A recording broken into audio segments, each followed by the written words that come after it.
Quand les puissances de l'âme, que sont l'entendement, la mémoire et la volonté, sont complètement détachées et purifiées, la soif, la faim et le désir de leur sens spirituel est intolérable.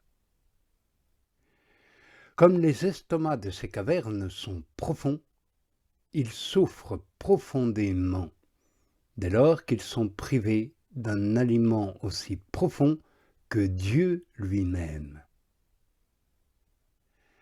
Cette souffrance excessive se manifeste ordinairement vers la fin de l'époque où l'âme achève d'être éclairée et purifiée, et avant son arrivée à l'union divine, où enfin son appétit spirituel trouve une satisfaction complète. Cet appétit spirituel étant purifié et détaché de toute créature ou affection à la créature, et ayant perdu son penchant naturel, n'aspire plus qu'au divin. Il a fait le vide en lui-même pour se disposer à recevoir le divin. Et comme ce divin ne lui est pas encore communiqué par l'union avec Dieu, ce vide où il est et cette soif de Dieu lui causent des souffrances plus cruelles que la mort elle-même, surtout quand il entrevoit quelques lueurs des rayons divins, et que Dieu lui-même ne lui est pas encore communiqué. Les âmes dont nous parlons sont celles qui souffrent d'un amour impatient.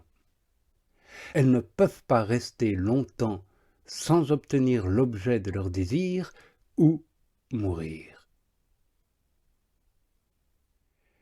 La première caverne dont nous parlons ici n'est autre que l'entendement.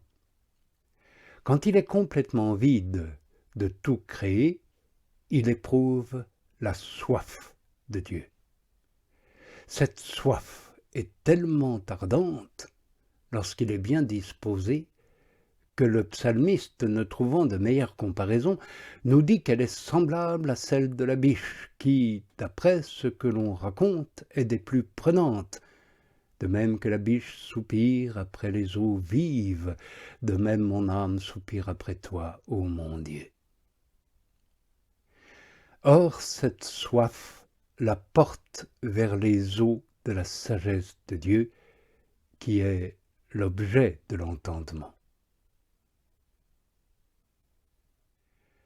La deuxième caverne est la mémoire. Quand elle est vide de tout créé, elle se consume et se fond dans l'attente de la possession de Dieu, comme nous le dit Jérémie. Je me souviendrai de toi, ô mon Dieu, et je garderai ton souvenir bien vif. Mon âme se desséchera lorsque je me rappellerai ces souvenirs dans mon cœur, et je mettrai en Dieu toute mon espérance. La troisième caverne est la volonté. Et quand elle est vide de tout créé, elle éprouve un désir de Dieu si vif qu'elle tombe en défaillance. Comme le dit encore le psalmiste, « Mon âme tombe en défaillance parce qu'elle soupire après les tabernacles du Seigneur. » Or, ce désir, cette faim, est la perfection de l'amour à laquelle elle aspire. La capacité de ces cavernes est donc très profonde, parce que ce qu'elles doivent contenir n'est autre que Dieu lui-même, qui est profond et infini. Aussi, cette capacité doit-elle être en quelque sorte infinie. Voilà pourquoi sa soif sera infinie. Sa faim sera également profonde et infinie. Son désir sera absolu et infini.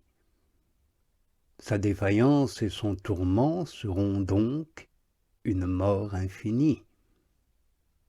Sans doute ces souffrances ne sont pas aussi intenses que celles de l'autre vie. Elles sont néanmoins une vive image de la privation de l'infini, où l'âme se trouverait dans ce qu'on appelle l'enfer.